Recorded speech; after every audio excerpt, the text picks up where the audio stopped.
今天请大家来，有事相商，我就开门见山了。军备医院底下藏有阁室楼，我相信大家早有耳闻。我跟老八、老五下楼查探，在里面确实发生了不少怪事。但最重要的是，我们在里面发现大量日本人活动的痕迹。带队之人正是鸠山美智。他表面上是个商人，但实际上他是从日本来的技术高官。他带着这些人潜伏在长沙地下，他们在寻找一样东西，具体是什么东西，我们尚不清楚。但就他的身份来看，肯定跟战事有关。结果张大佛爷下去一趟，日本人没抓到，反而让他们在你的眼皮子底下把老五给掳走了。我还听说，你们下去的时候，鸠山美智已经死透了，结果被你们做了一个什么法，又复活了，是吧，老八？这件事吧，确实有蹊跷。哎，佛爷不相信吧？当然不信。这一切都是诡计，只是我们暂时无法识破而已。死而复生，我也不信。不过我有一个更合理的推测。佛爷，你刚才说你是和老五、老八一起下去的，漏了一个吧？我怎么听说霍当家也参与了呢？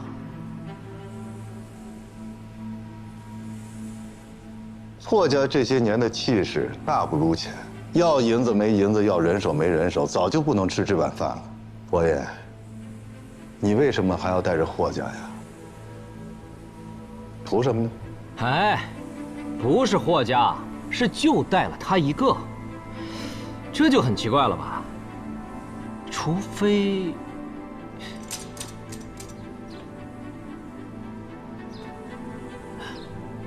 除非老七是你的姘头，你为了帮他重振霍家，所以骗老五下地，合谋一起杀了他，再编出一个什么日本人死而复生的鬼把戏来糊弄我们。等事情过去了，再把老五的地盘分给老七。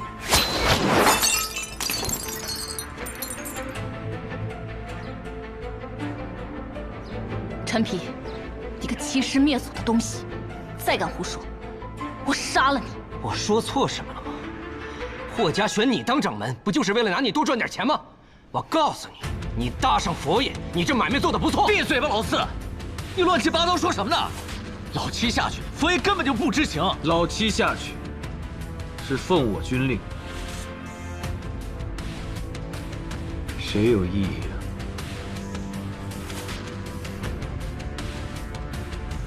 是我向佛爷举荐的。霍当家有一身倒吊下盐矿的好本事，在地下关键时候能救命。他能救命，那我陈皮，够了。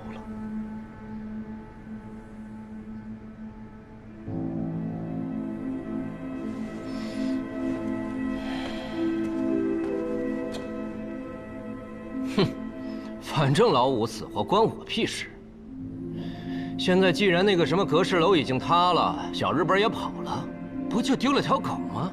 哎，我认识个姓驴的，要不要用他顶上？再不然，咱们痛快一点，直接把老五的地盘分了，从此以后9门变8门，行不行？有银子收，可以。30年，30年，8国大军打进北平，王爷贝勒们还在争权夺利。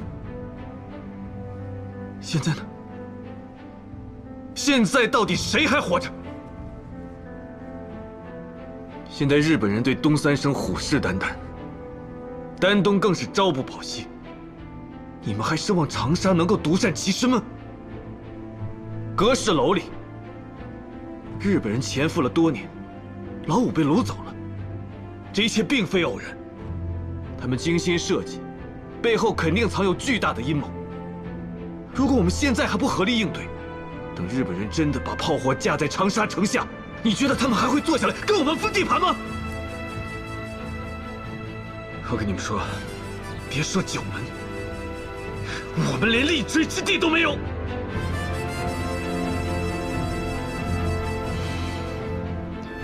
佛爷，你需要我们做些什么？现在大概率鸠山美智跟老五都不在长沙，我调不了城外的兵。我需要你们的商路、暗庄，还有外线都联合起来帮我查人。好，我们洪家会尽快派人搜查。我觉得日本人抓老五就是为了要做个人质。不可能，他们精心布局，引我们下楼就是为了老五。如果日本人的目标是老五，那老五到底有什么值得日本人如此大费周章呢？老五精通训犬、训鸟之术。老五训狗训鸟多是用来传信寻物，但日本人没带走狗，也没带走鸟。难道他们要的是老五驯兽的本事？怎么，日本人是要组一支狗军团还是鸟军团？老五家的狗虽凶猛，但离打仗还差得远。日本人到底想干什么？我知道了，老五他本来就是日本人的探子，他跟你一起下地，是为了去救那些日本人的，所以死而复生也是他搞的。绝不可能！我知道他们是怎么走的。佛爷说，阁氏楼就在军备医院的下面，这底下有一条地下暗河。如果他们不是从正门走，那唯一的可能就是走地下暗河。三爷对长沙的地下暗河了如指掌。我需要知道日本人的走向。劳烦三爷带路。好啊。为了这立锥之地，我可以陪佛爷走一趟。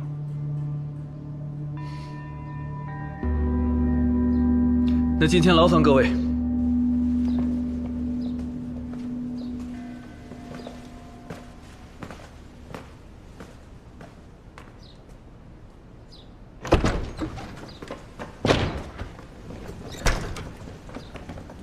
老七，你在院中稍后，我还有事请你帮忙。好。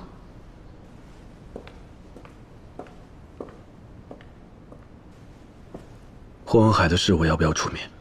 不必了，佛爷，我心里有数。霍文海盯着我，未必是件坏事。九门若无一处缝隙，反倒不好牵制他，落在我身上最合适。我自有后招。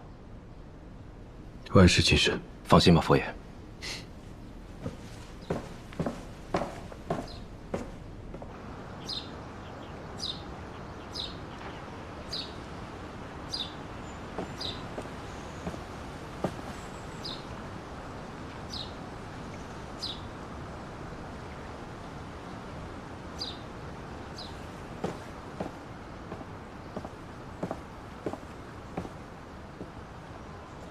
是谁指使你下阁氏楼？我们在底下发现有人一直在给日本人提供补给，这个人和派你下去的人应该是同一个。究竟是谁？是丁千岁。他让你做什么？他让我替他探路，沿途留下记号。我猜想，他也想下阁氏楼，只是后来我在底下发现了很多日本人的物资，其中有几样我一眼便可以认出，就是丁千岁之前委托霍家采办的。我也是那个时候才意识到，他早就投靠了日本人，也让霍家受到了牵连。你早于我们下水潭，你做了什么？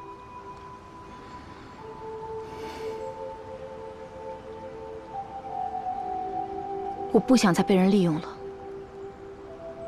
所以我必须早一步查明真相，弄清楚日本人到底在做什么，也要知道丁千岁究竟打的什么主意，这样才能占得先机，不再成为别人的棋子。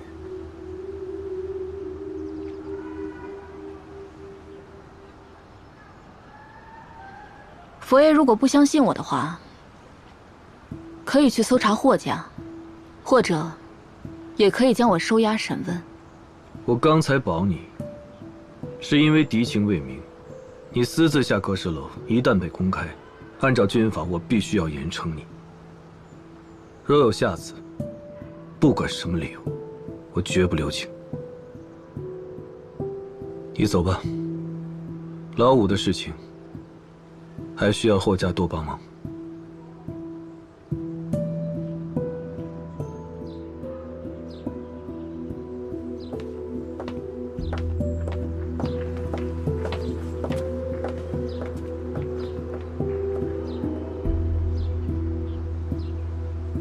有话直说。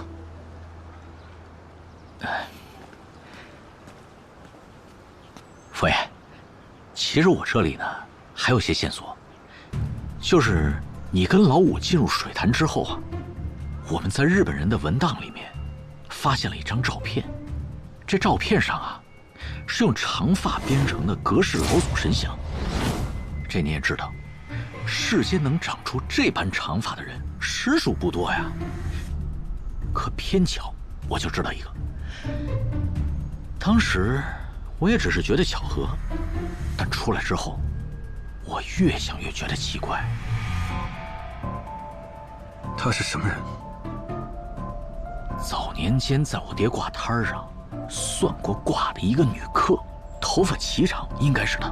可是后来啊，我就再也没有听说过她了，也不知道她现在在哪儿。不过佛爷您放心啊，现在看来呢，这高低是个线索，我会把这件事情查清楚的。尽快。尽快。尽快。佛爷，我明白了，那我先告辞了。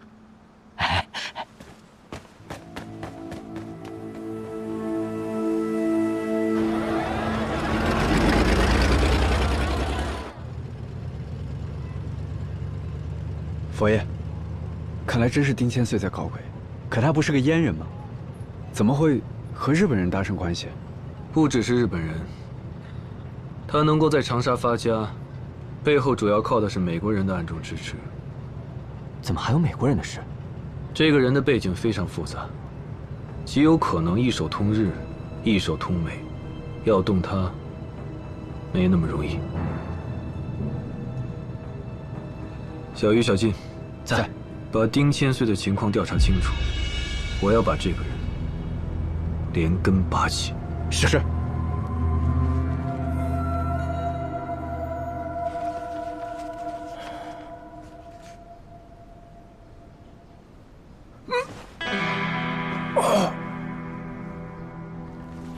哟，霍长官醒了。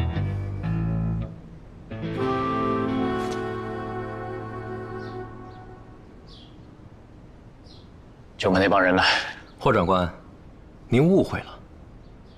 方才您见九门齐聚，气急攻心，一时昏厥过去了。他娘的，不要糊弄我！你们这是擅闯军事境地，袭击军官，按律我是可以把你们都给枪毙了的。霍长官，九门各家听闻我身体抱恙，一时心急才赶过来探我。他们并不知您奉命将我软禁啊！我放屁！门口都是我的兵，他们是瞎子吧？赵启山是不是也来了？让他过来，让他来见我。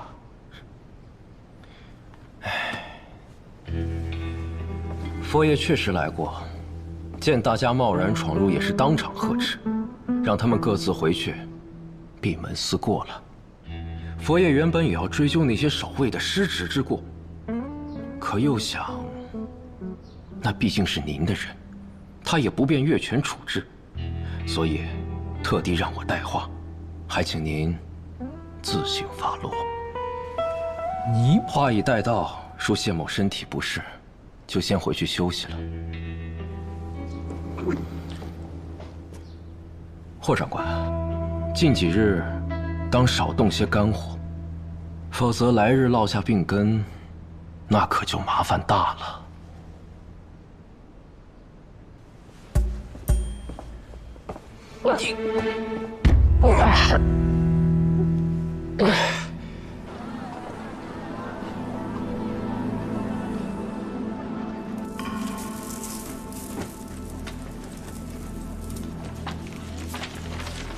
进入阁氏楼后，在主通道拐角处，首次发现发丝神像。神像高度约170公分，形态近似真人。编织神像的发质在自然环境下极为罕见。一念苍生，一念命；一念苍生，一念命。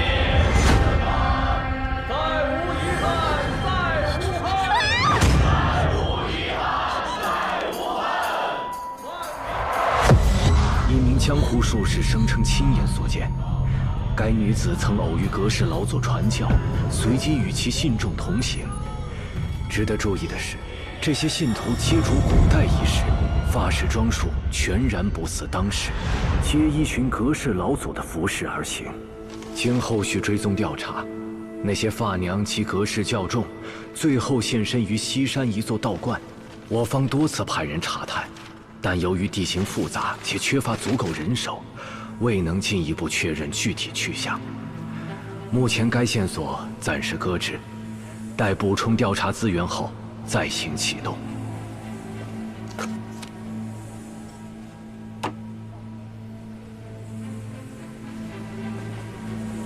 这4阶已是定局，躲是躲不过去的。若我拼上这条命去查，或许能为整件事拨出一些生机。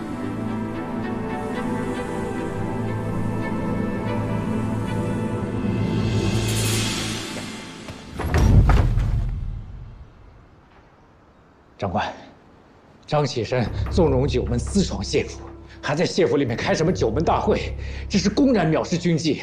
根据惩治盗匪条例，还有陆军惩罚条例第32条，无论是九门还是张启山，都好了，我知道了，上面会处理的。长官，张启山和九门勾结，那已经是明面上的事儿了。现在是城防需要张启山，你若是对军政部的决议不满，最好不要单靠一通电话。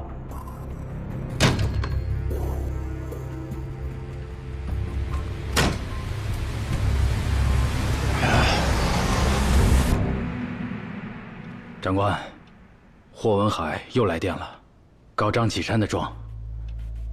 军政部的意思是要肃清黑帮，可九门那摊子事儿，似乎总是下不了狠手。就是因为张启山吗？当年的头军，是我亲手招的他。后来战场上，是他将我从死人堆里背出来，救了我一命。我与启山的交情啊，不是3、2句话能讲清楚的。难道您打算放过九门？躲不过的。国事当前，这笔账终究是要清算干净了。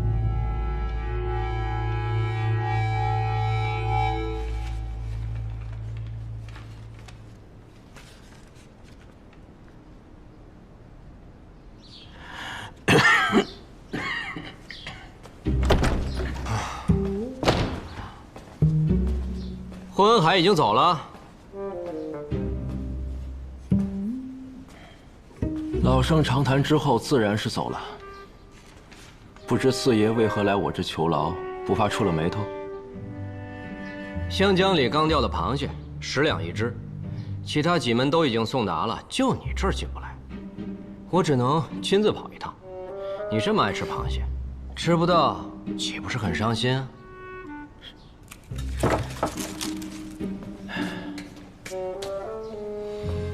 当年你入九门的时候，和老三打的赌，你一直记得，所以年年都送螃蟹，一年也不落下。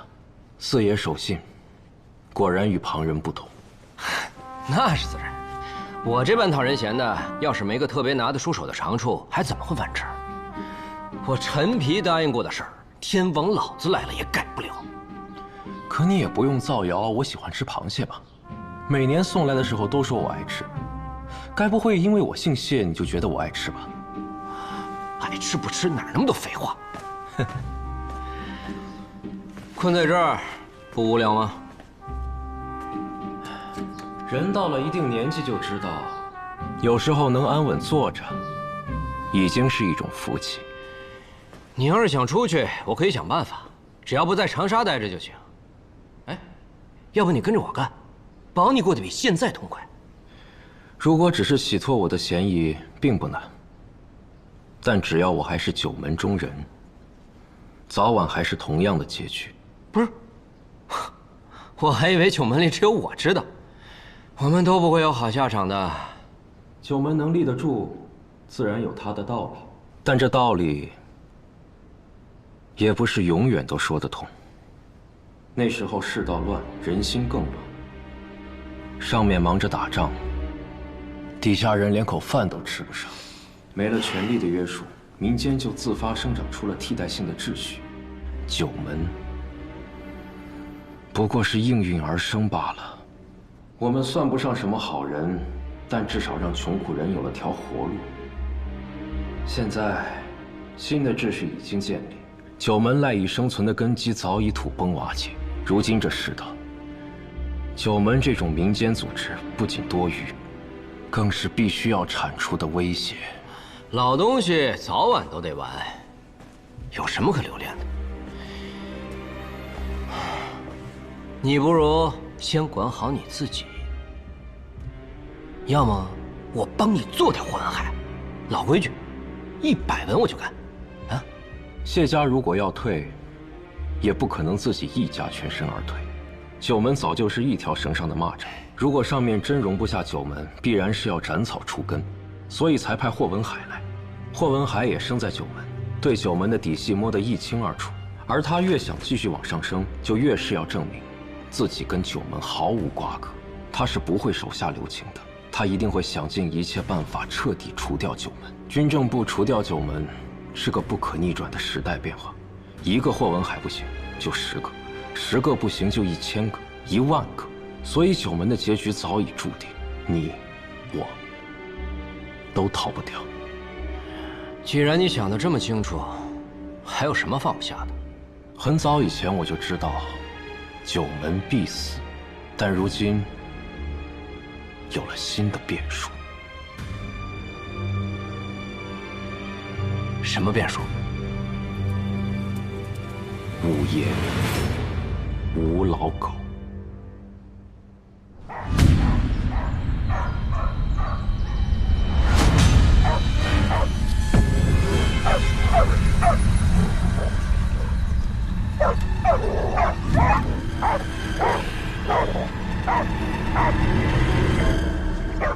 你醒了。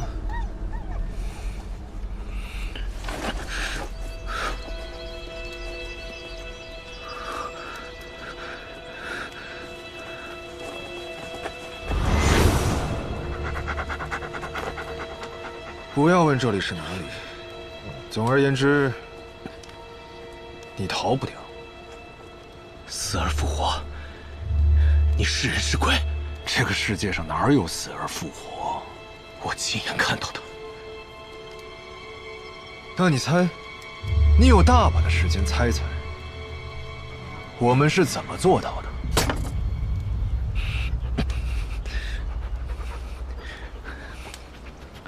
任何人看到这种情况，都会认为是法术吧？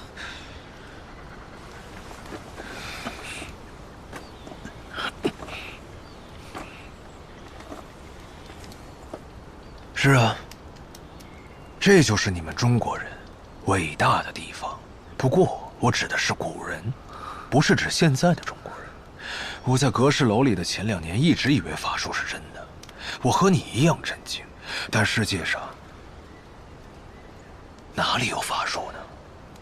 你是说我经历的一切，全部都是假的？不是假的，但是那不是法术，那是技术，那是一种神奇的技术原理。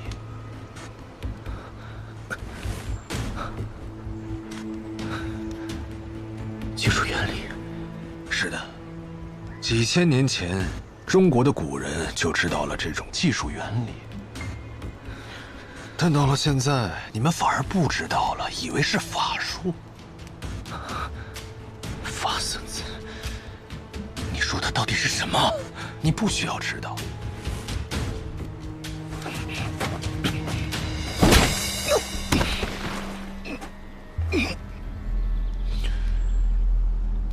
起来，起来，起来，五爷，五爷，来，五爷，我请你到这儿来，是想请你帮我训练一种特殊的动物。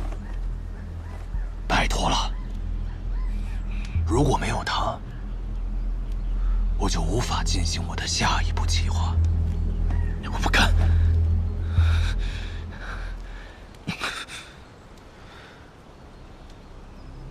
401部队现在在我的手中，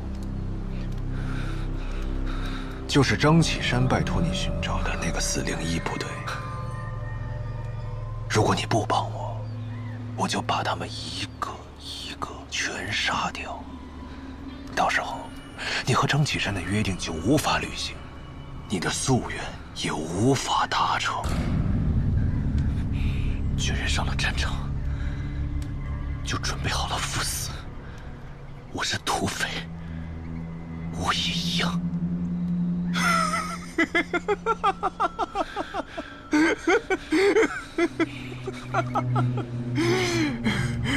不，我不这么认为。在我的研究里，士兵和土匪绝对不是一件事情。你要是把土匪惹毛了，把你天皇的神主牌都给卸了！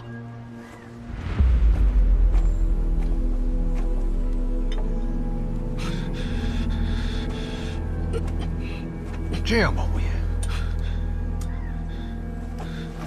先听我给你讲个故事，好解除你心中的一些疑惑。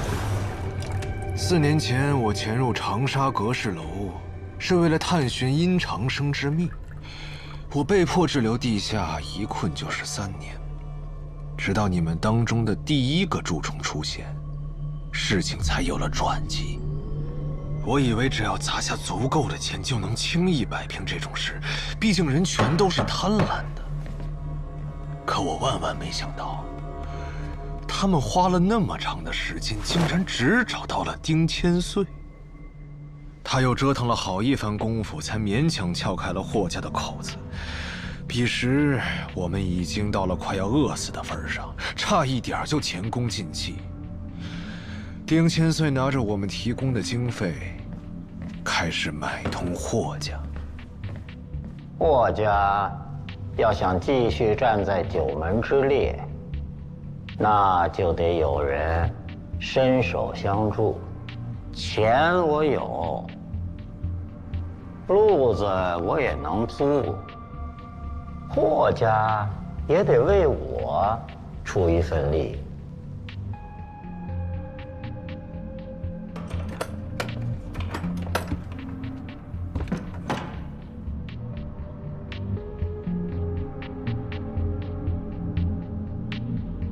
霍家可以帮忙，但你必须言而有信。霍家有他们专门的采买渠道，就连张启山也不可能发现，所以他们可以在无人察觉的情况下，源源不断的为我们输送物资。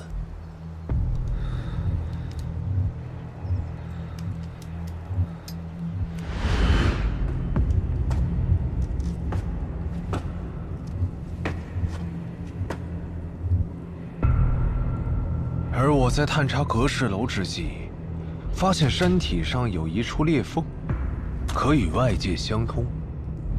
虽不足以容人出入，但要做些别的事情，却绰绰有余。比如，让丁千岁把物资扔下来。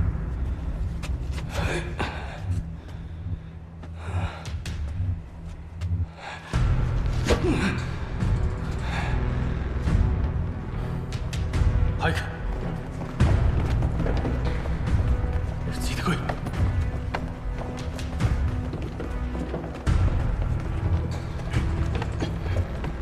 有一条。有了粮食之后，我们在地下的生活稳定下来，我知道自己短时间内难以离开，便潜心研究阁氏楼的秘密。我先是破解了殷长生的3种法术，继而参透了其炼制怪物的科学原理。最关键的是，我找到了一种丹药，人服食之后可诱发人体变异。我下令，让我的部下试药。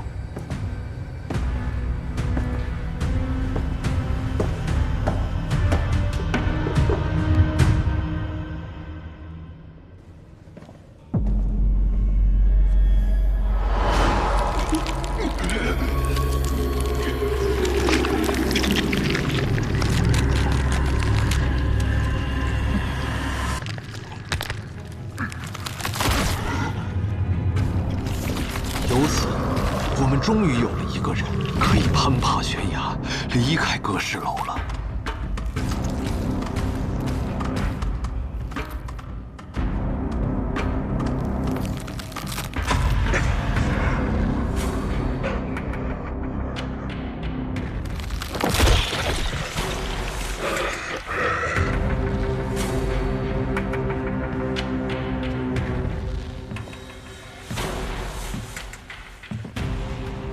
現在様、こちらは例の弾薬でございます。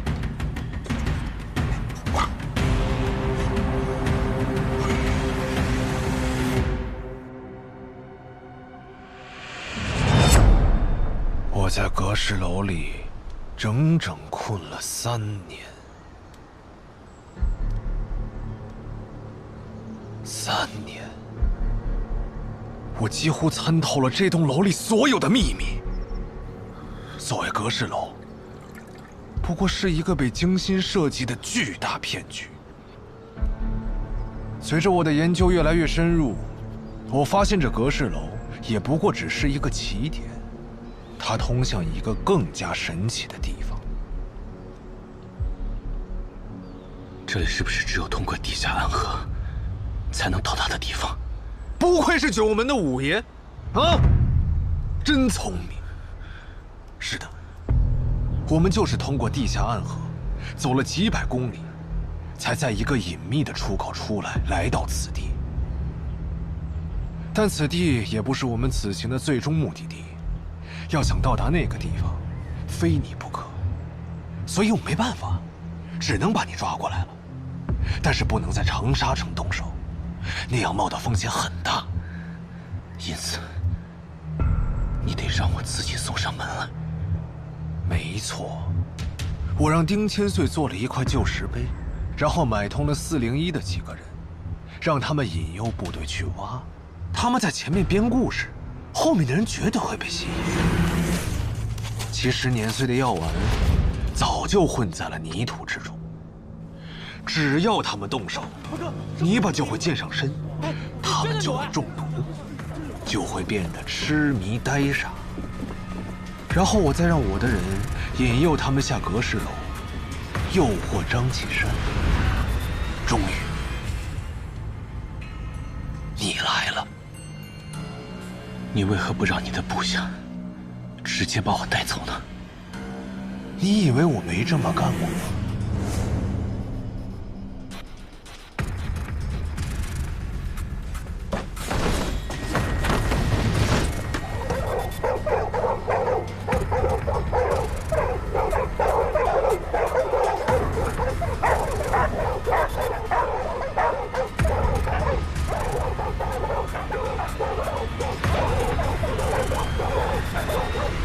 我深知你和张启山的能力，一旦阁氏楼暴露，我们就只有一次出手的机会，我只能勉强一搏。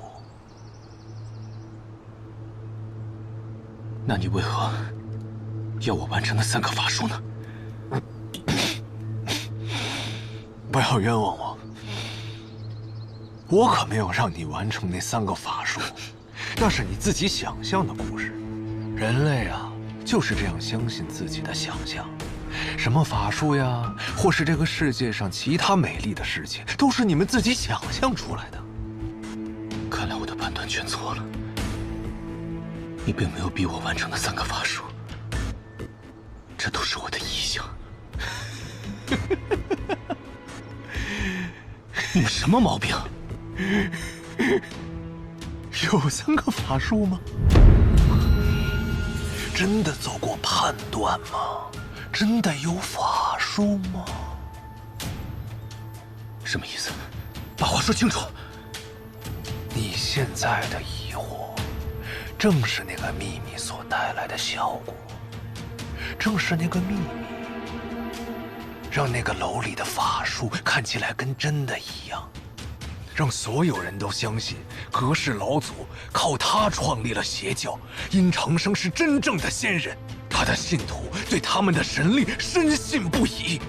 你现在也是他们的信徒。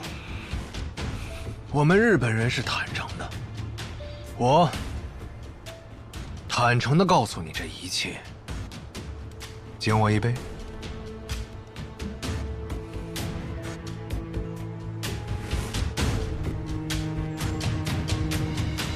当然了，你也可以把它看作是胜利者的炫耀。毕竟，我这个计划用了整整3年才成功。我研究你都研究了3年，无言。这一刻，我等得好辛苦啊！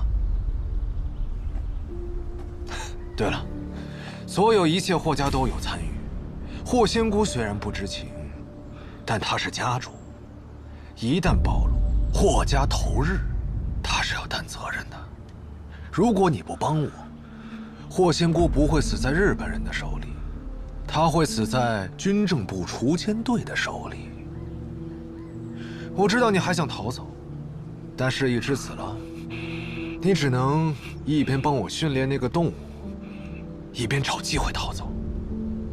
好了，屋子，从明天开始吧，拜托了。儿子，叫声爹好不好啊？嗯。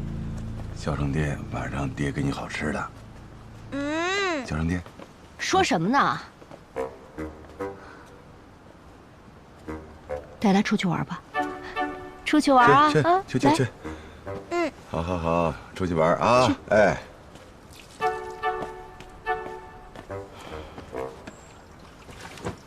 跟你说了多少遍了，别一天到晚胡说八道，也不怕别人笑话。我怕什么呀？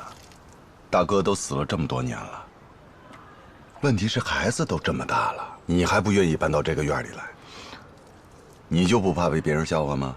我不怕呀，我一个妇道人家，大门不出二门不迈的，我怕什么？你不一样，你可是9门的3当家。3当家怎么了？3当家也是人啊，我这条命就是关在水里泡出来的，要不是你护着我，我早死在沟里了。这玩意你到底是咋想的，啊？你要是嫌我手脏，我可以金盆洗手。哎，不是说了和佛爷办事去吗？啊，还不赶紧收拾一下？走了。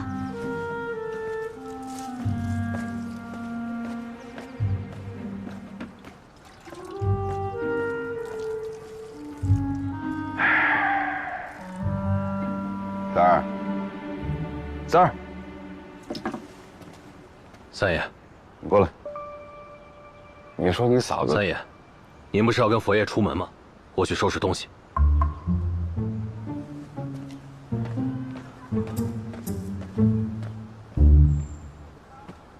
哎，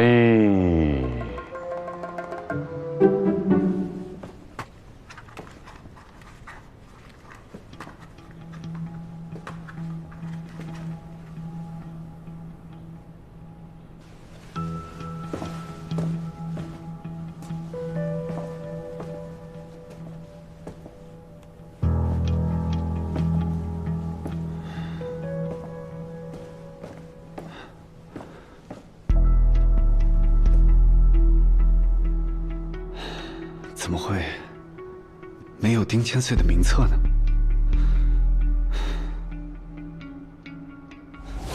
他能够在长沙发家，背后主要靠的是美国人的暗中支持。哦，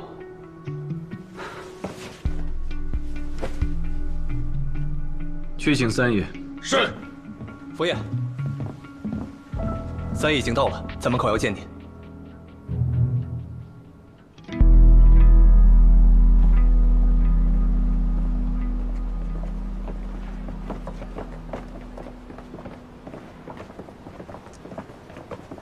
三爷，来了，佛爷。你的人呢？都候着。你就带这么几个人啊？带几个精锐的就够了。啊。哎呦，我可是带了300个人啊！这么多，好像是有点多哈。要不这样，咱俩谁都不带，图个清静。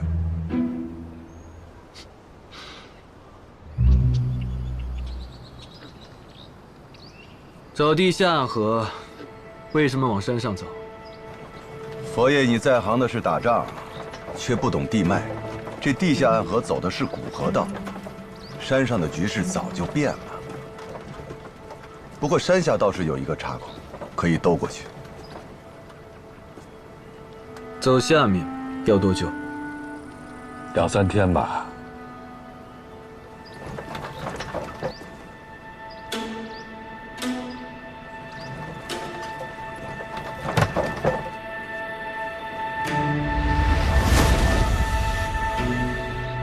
累了，在这儿歇会儿吧。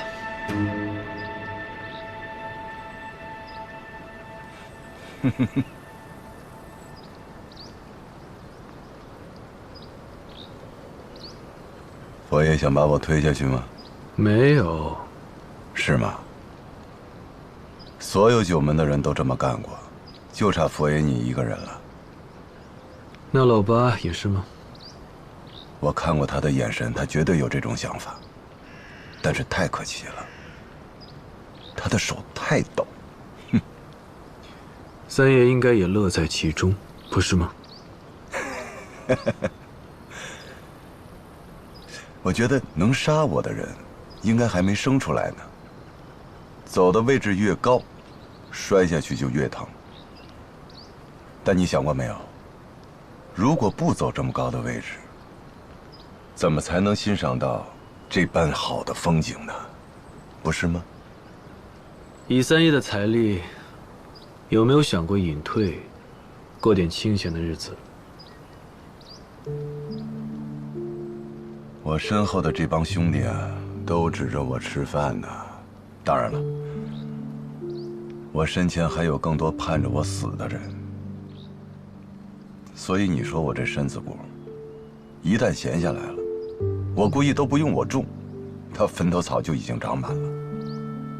哎，佛爷，那如果你是我，你会退吗？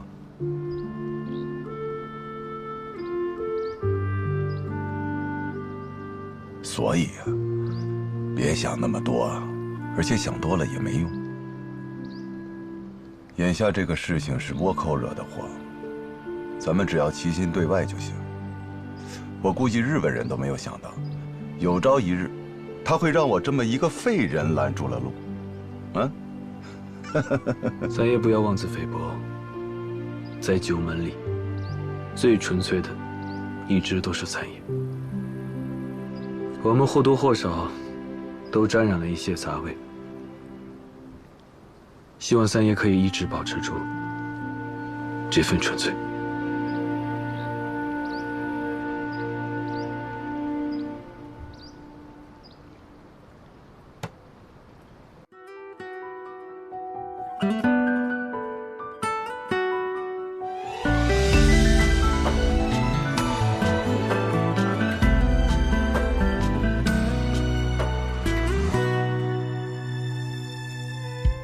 往事如云烟，无声中决断，这谜局纷乱，谁又难得考完？在寻常不过的道别，抬头似乎是艳阳天，或许是最好的并肩。门外依旧春风，是谁一去匆匆？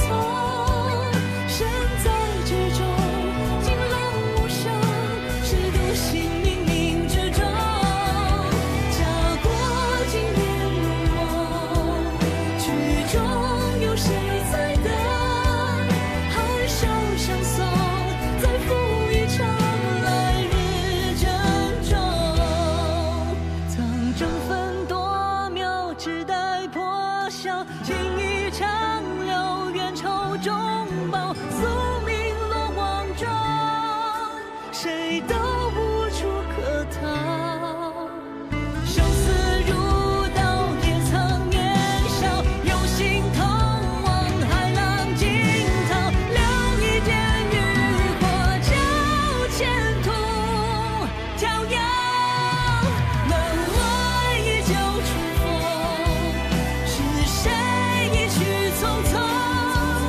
身在局中，尽量无声，谁独行冥冥之中。跳过惊艳如梦，风雨中有谁在等？含笑相送，再赴一程为缘。